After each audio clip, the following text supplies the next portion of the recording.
we're surviving everything this year, and it's 2021. We got hit by bees. We got hit by everything else. We got hit but by a did you train. know it's illegal to be a zombie? Yes, in fact, it is. Very illegal. Yes, apparently, and you may lose body parts over this, because Code Princess, she's not a hardcore programmer.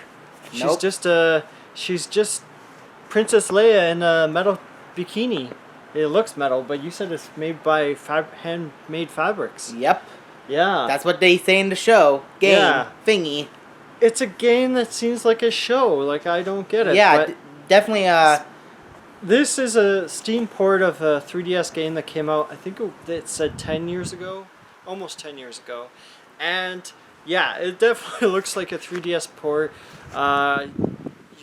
At least you're not limited to a small window, but like once you do full screen, it's like, they're jaggy. Everything is jaggy, yeah. Everything, the bits I like that are jaggy, and then there's other bits that are jaggy, and she's got nice jaggy legs. So the best thing I can do to explain this is basically it's a beat 'em up RPG, but the beat 'em ups are just like small missions.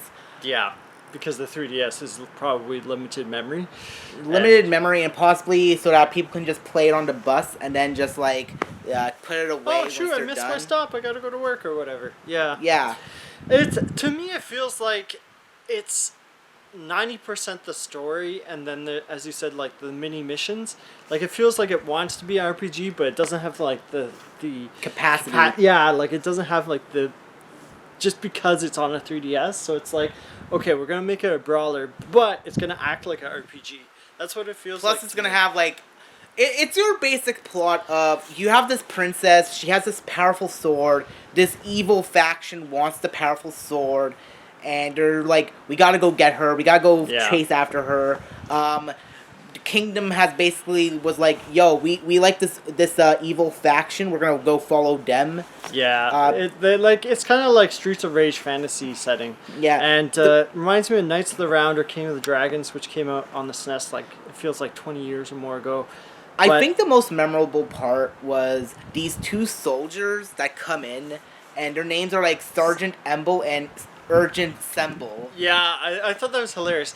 That's what I feel like. I feel like the humor is a very strong point in this game.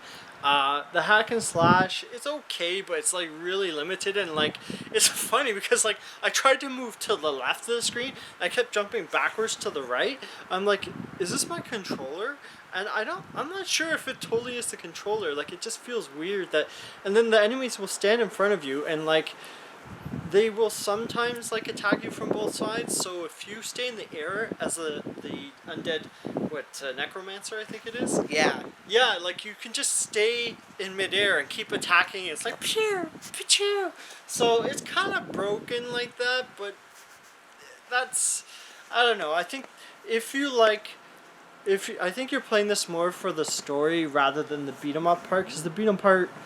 It's funny, like there's some funny creatures that look like angry vegetables, and yeah, I think it just feels kind of generic. I feel like it's not. I like the humor, obviously I like the animations, but it's not horrible and it's not great.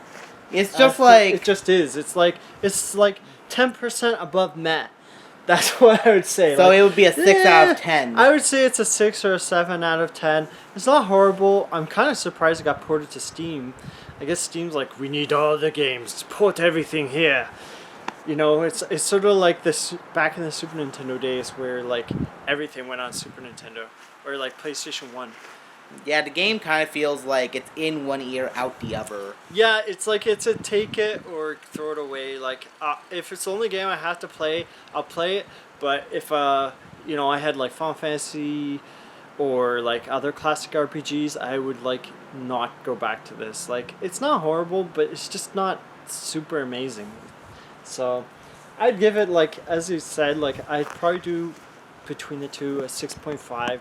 7 would be generous. It's not horrible, but it's funny.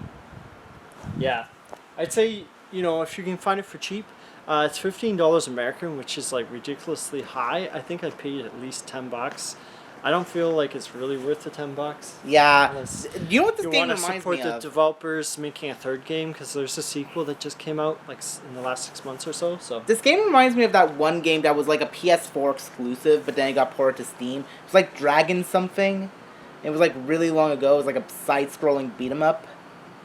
I don't remember. I don't know. But As for what I think of this game, it's definitely in one ear, out the other with Yeah. this game. It's just like, I mean, it's kind of good. disposable. There is some like good parts of it, but it's basically like, Slightly above that.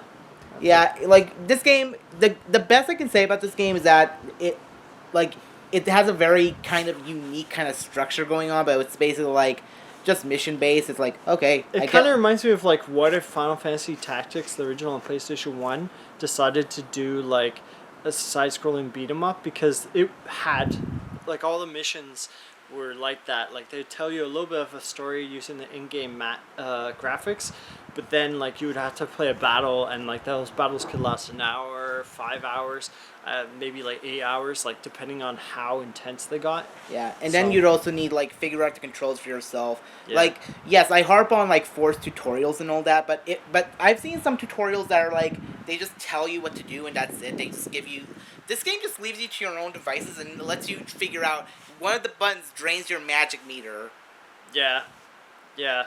and they don't And even we have tell no you idea like the what huge that effects. does. That, Yeah, it's like you made big sparkles. Everyone gets yeah, big like sparkles. this is like one of those games you need Sparkle to have. You need to have like a Princess. guide on hand just to know how the controls work. Yeah. What is this system? What system is this? Oh, it's the coded princess system. So I give this a 7 out of 10. yeah. It's okay. Like, I definitely have some enjoyment out of it.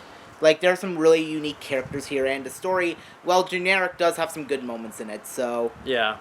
All right. Well, keep on coding your princesses. Yeah. Wait for the sequel. Oh wait, it's out. Oh no!